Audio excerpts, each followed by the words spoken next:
آپ کو میرے تھمبنیل پر ایک انونیمس کی تصویر نظر آئی ہوگی، یعنی ان نون شخص جس کو معلوم نہیں کہ وہ کون ہے، لیکن ڈائریکٹ رسول اللہ صلی اللہ تعالیٰ علیہ وسلم کی شان اقدس پر حملہ کرنا کیا گری رام کو کسی نے کروایا ہے؟ لیکن ساتھ ہی ساتھ اسی وقت ہندوستان کی حکومت اب یہ کہے گی کہ ہندو اینڈومنٹ کی زمین بھی حکومت کے انڈر میں لینا ہے۔ ریلی بہت شاندار تھی، بہت جاندار تھی۔ رسول اللہ صلی اللہ تعالیٰ علیہ وسلم کے عاشقوں کی ریلی ایسی ہونی بھی چاہیے، اور بے شک میں اس کو مبارکباد دیتا ہوں جنہوں نے یہ ریلی نکالی ہے، مگر مجھے ان کی کچھ باتوں سے اتفاق ہرگز نہیں ہے۔ مثلا محترم حضرات، میں یہ جو کچھ بھی بتا رہا ہوں وہ میری فکر ہے، میری سوچ ہے، ہو سکتا ہے کہ اس سے آپ کو اختلاف بھی ہو جائے، لیکن میں نے جب تمام واقعات کا تجزیہ کیا ہے تو میں اسی نتیجے پہ پہنچا ہوں جو میں آگے ویڈیو میں دکھانے والا ہوں۔ السلام علیکم دوستو، آج سے تقریباً 1 مہینہ قبل گری رام نے رسول اللہ صلی اللہ تعالیٰ علیہ وسلم کی شان میں گستاخی کی۔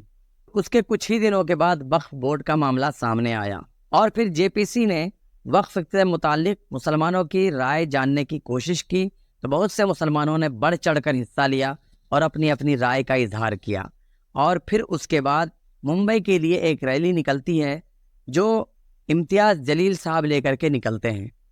کیا آپ کو لگتا نہیں ہے کہ یہ تمام چیزیں ایک سیکوینس میں ہے، اور یہ کوئی ہے جو اس کو چلا رہا ہے، کوئی ہے جو ان تمام تانے بانے کو بن رہا ہے؟ کیا ایسا محسوس نہیں ہوتا ہے؟ کیا آپ بھی لسنر پراپرٹی والے ہیں جو صرف سن کر کے بھیڑ کے آگے چلنے لگتے ہیں؟ لسنر پراپرٹی ہوتی ہے کن کی؟ صرف وہ لوگ نہیں جو کسی کی باتوں کو سن کر کے اسی بات کے پیچھے چل پڑتے ہیں، بلکہ لسنر پراپرٹی والے اس کو کہا جاتا ہے کہ جو دیکھا دیکھی کرتے ہیں، یعنی ان کی اپنی کوئی سوچ، کوئی فکر نہیں ہوتی۔ اور یہ سب باتیں میں اپنی طرف سے نہیں کہہ رہا ہوں، بلکہ ہندوستان کے بہت بڑے برین کونسلر جناب دیویندر بلہارا صاحب ہیں، ان کو جب آپ سنیں گے، ان کی سپیچز کو جب آپ سنیں گے تو آپ بھی اسی نتیجے پہ پہنچیں گے کہ لسنر پراپرٹی والے 80-85% سے زیادہ پورے دنیا میں پائے جاتے ہیں، ان میں ملک ہندوستان بھی ہے۔ یعنی ہندوستان کے اندر بھی تقریباً 85% لوگ ایسے ہیں جن کی پراپرٹی لسننگ کی ہے، ان کے اندر اپنی تھنکنگ نہیں ہوتی ہے، وہ دوسروں کی باتوں پر عمل کرتے ہیں، جیسا دوسروں نے بتا دیا ان پر وہ عمل کرتے ہیں، اس واقعے کو کسی اپنے زاویے سے، اپنے نقطہ نظر سے نہیں دیکھتے ہیں۔ بہت ہی کم لوگ ایسے ہوتے ہیں جو کسی بھی روح پذیر واقعے کو اپنے نظریے سے دیکھتے ہیں۔ میں نے دیویندر بلہارا صاحب وہ ہیں جنہوں نے تقریباً 18 سے 20 ہزار برین کی کاؤنسلنگ کی ہے، جن میں ان کا سکسس ریشیو 100% ہے۔ میرے خیال سے یہ دنیا کے پہلے ایسے برین کاؤنسلر ہیں جنہوں نے 18 سے 20 ہزار برین کی کاؤنسلنگ کی ہے۔ آپ بھی ان کی اسپیچز پر سنیں گے تو آپ بھی اسی نتیجے پر پہنچیں گے۔ تو میں نے اپنا تجزیہ پیش کیا ہے۔ اب اس تجزیے کے بعد کہ رام گری نے اپنے طور پر رسول اللہ صلی اللہ تعالیٰ علیہ وسلم کی گستاخی کی ہے یا کسی کے کروانے پر انہوں نے یہ کہا ہے، لیکن بہرحال اتنا تو ہے کہ ان کی زبان سے رسول اللہ صلی اللہ تعالیٰ علیہ وسلم کی شان اقدس میں یہ گستاخی نکلی ہے، تو بہرحال وہ مرتکب ہیں جرم کے، اور ان کو قرار واقعی سزا ملنی چاہیے، جیسا کہ ہماری کورٹ، ہمارا جو سنویدھان ہے وہ جو کہتا ہے، اس اعتبار سے ان کو سزا ملنی چاہیے۔ گری رام نے رسول اللہ صلی اللہ تعالیٰ علیہ وسلم کی شان میں گستاخی کیوں کی؟ کیا آپ نے کبھی سوچا؟ اس کی وجہ کیا ہو سکتی ہے؟ اس کی ایک وجہ ہو سکتی ہے اس کا نفرت۔ ہو سکتا ہے کہ رسول اللہ صلی اللہ تعالیٰ علیہ وسلم سے اور اسلام سے اس کو نفرت ہو، اور اس کو ڈر ہو کہ ہندوستان میں اسلام پھیلنے کا خطرہ بڑھ رہا ہے۔ اگر ایسی بات ہے تو یہ اسلاموفوبیا کے وہ شکار ہیں، اور اسلاموفوبیا کا شکار ہونے کے بعد انہوں نے رسول اللہ صلی اللہ تعالیٰ علیہ وسلم کی شان میں یہ گستاخی کی ہو۔ لیکن مجھ کو نہیں لگتا ہے کہ وہ اسلاموفوبیا کے شکار ہیں، کیونکہ اسلاموفوبیا کا شکار جو شخص ہوتا ہے وہ ڈائریکٹ رسول اللہ صلی اللہ تعالیٰ علیہ وسلم کی شان میں گستاخی کرنے کا مرتکب نہیں ہوتا ہے، دھیرے دھیرے ہوتا ہے۔ مسلمانوں کی ایک ایک چیز کی طرف اس کی نظر ہوتی ہے، کبھی وہ مسلمانوں کے برقع حجاب کو بولے گا، کبھی مسلمانوں کی ٹوپی پہ بولے گا، اس طرح کی بہت سی باتیں وہ کرے گا، لیکن ڈائریکٹ رسول اللہ صلی اللہ تعالیٰ علیہ وسلم کی شان اقدس پر حملہ کرنا کیا گری رام کو کسی نے کروایا ہے؟ اگر آپ اس نتیجے تک پہنچ رہے ہیں تو بالکل صحیح پہنچ رہے ہیں، کیونکہ مجھے بھی پورا یہی خدشہ ہے کہ گری رام نے کسی اور کے کہنے پر کٹ پتلی کے طور پر یہ جملہ استعمال کیا ہے، خود ایسا کہنے کا کوئی بھی ان کے پاس ترک موجود نہیں ہے، پھر بھی انہوں نے یہ کہا ہے۔ تو کس نے یہ کہلوایا؟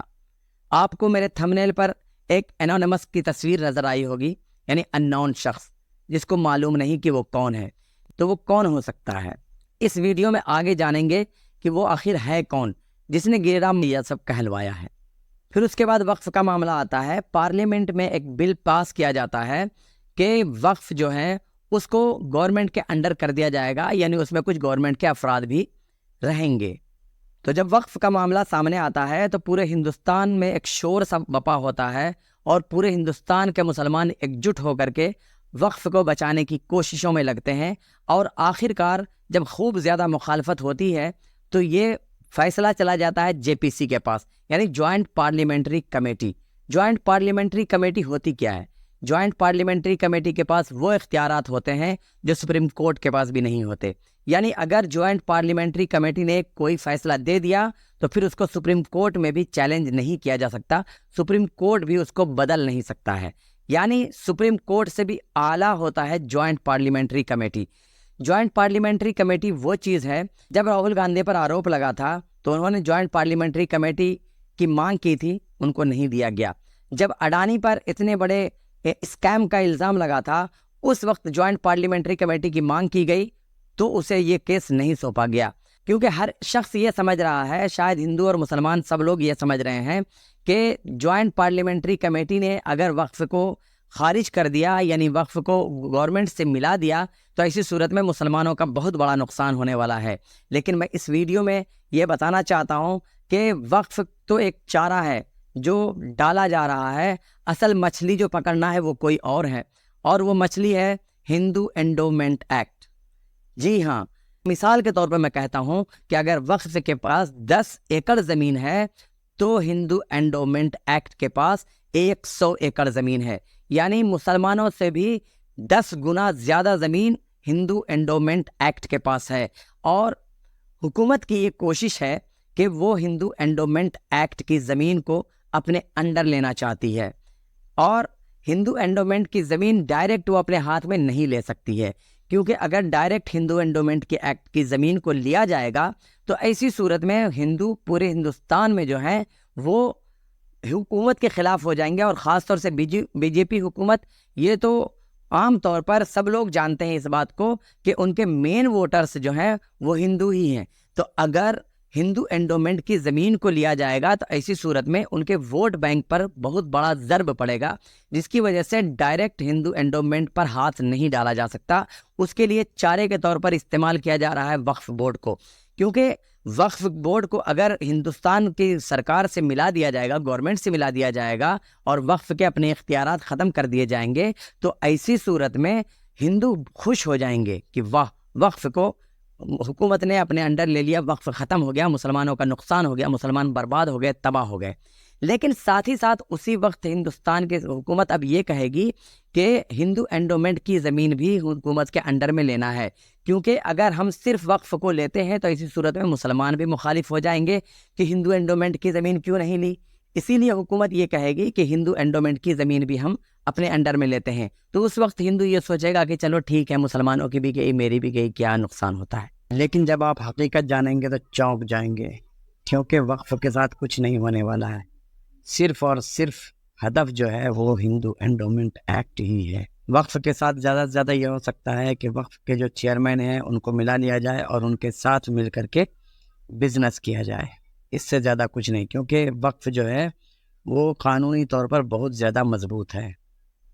اور اب یہ زمین گورنمنٹ لے کر کے کرے گی کیا؟ گورنمنٹ کو کیا ضرورت ہے زمین کی؟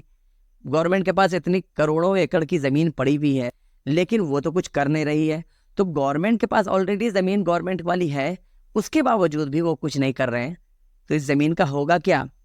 آپ سمجھ سکتے ہیں کہ ہندوستان میں 2 بڑی بڑی کمپنیاں موجود ہیں جن کو ان زمینوں کی سخت ضرورت ہے، اور یہ ہندوستانی حکومت یعنی ہماری BJP حکومت جو ہے وہ ان زمینوں کو اس کو دے سکتی ہے، یعنی ان دونوں کو جن کو سخت زیادہ ضرورت ہے ان کو یہ زمین دی جائے گی، اور پھر اس کے بعد آگے جا کر کے یہ معاملہ مکمل ہوگا، یعنی نہ ہلدی لگی نہ پھٹکری اور رنگ بھی چوکھا۔ اور اسی سلسلے میں ہمارے سابق MP امتیاز جلیل صاحب نے ایک بہت بڑی ریلی اورنگ آباد سے ممبئی کی طرف نکالی، جس میں ہندوستان بھر سے بھی بہت سے لوگوں نے شرکت کی۔ ریلی بہت شاندار تھی، بہت جاندار تھی، رسول اللہ صلی اللہ تعالیٰ علیہ وسلم کے عاشقوں کی ریلی ایسی ہونی بھی چاہیے، اور بے شک میں اس کو مبارکباد دیتا ہوں جنہوں نے یہ ریلی نکالی ہے، مگر مجھے ان کی کچھ باتوں سے اتفاق ہرگز نہیں ہے۔ مثلا گستاخی کا مرتکب صرف ایک شخص ہوا تھا، پوری کمیونٹی نہیں ہوئی تھی، تو مورد الزام بھی صرف اس ایک شخص کو ٹھہرانا چاہیے تھا، وہ خاص طور سے پوری ہندو کمیونٹی کو نہیں، کیونکہ پوری ہندو کمیونٹی نے رسول اللہ صلی اللہ تعالیٰ علیہ وسلم کی شان میں گستاخی نہیں کی ہے، بلکہ بہت سے ہندو ہیں جو رسول اللہ صلی اللہ تعالیٰ علیہ وسلم سے سچی عقیدت و محبت کا اظہار کرتے ہیں، اگرچہ وہ اپنے آپ کو ہندو ہی کہتے ہیں۔ اسی طرح سے آپ ان کی اسپیچ میں دیکھیں گے کہ انہوں نے شندے صاحب کو، اس طرح بہت سے لوگوں کو انہوں نے اپنی اسپیچ میں نشانہ بنایا ہے۔ یہ ان کا اس طرح کا ٹاپک کو چھیڑنا یہ بتاتا ہے کہ ان کی ریلی میں اگرچہ خلوص رہا ہو، میں ان کی خلوص کو نہیں نکارتا ہوں، لیکن ساتھ ہی ساتھ ان کا کچھ ایسا مدعا بھی تھا جس کو ہم سیاسی ریلی کا نام دے سکتے ہیں، کیونکہ اگر ان کی یہ ریلی سیاسی نہیں تھی تو ان کو صرف رسول اللہ صلی اللہ تعالیٰ علیہ وسلم کی شان میں بات کرنی چاہیے تھی، ان کے گستاخ کو سزا دلانے کے تعلق سے بات کرنی چاہیے تھی، انہوں نے کسی اور کو اس میں نہیں لپیٹنا چاہیے تھا، لیکن انہوں نے لپیٹا ہے، جس سے یہ سمجھ میں آتا ہے کہ وہ ہندو مسلم نفرت کو خود بھی بڑھاوا دینا چاہتے ہیں تاکہ ان کا ووٹ بینک بنے۔ میں ان کے اس عمل کے سخت خلاف ہوں، کیونکہ اس ریلی کا مقصد یہ ہونا چاہیے کہ تمام ہندو اور مسلمان جو بھی اس ملک میں رہتے ہیں، جو رسول اللہ صلی اللہ تعالیٰ علیہ وسلم سے سچی پکی محبت رکھتے ہیں، ان کو اس ریلی کی ہر بات اچھی لگنی چاہیے تھی۔ لیکن اگر آپ بھی اپنے نقطہ نظر سے اس واقعے کو، اس پورے واقعے کو غور سے سمجھنے کی کوشش کریں گے تو آپ کو سمجھ میں آئے گا کہ امتیاز جلیل صاحب کے اندر خلوص جو بھی ہو، لیکن ان کے اندر ذرا سا یہ بھی ضرور مخفی تھا کہ اس ریلی سے ان کا سیاسی فائدہ ہو سکے۔ یہ میری اپنی رائے، اپنی سوچ ہے، آپ کو اس سے اختلاف کرنے کا پورا حق ہے، آپ اختلاف کر سکتے ہیں، لیکن بہرحال ایک شخص کے لیے پوری کمیونٹی کو ذمہ دار نہیں ٹھہرایا جا سکتا۔ میری اس پوری گفتگو کے دوران میں نے کوشش کی ہے کہ کسی بھی کمیونٹی کو میری طرف سے کوئی بھی ٹھیس نہ پہنچے، کیونکہ میرے اسلام کی یہی تعلیم ہے کہ آپ جب بات کریں تو کسی دوسرے مذہب والے کو کسی طرح سے نقصان نہیں پہنچنا چاہیے آپ کی زبان سے۔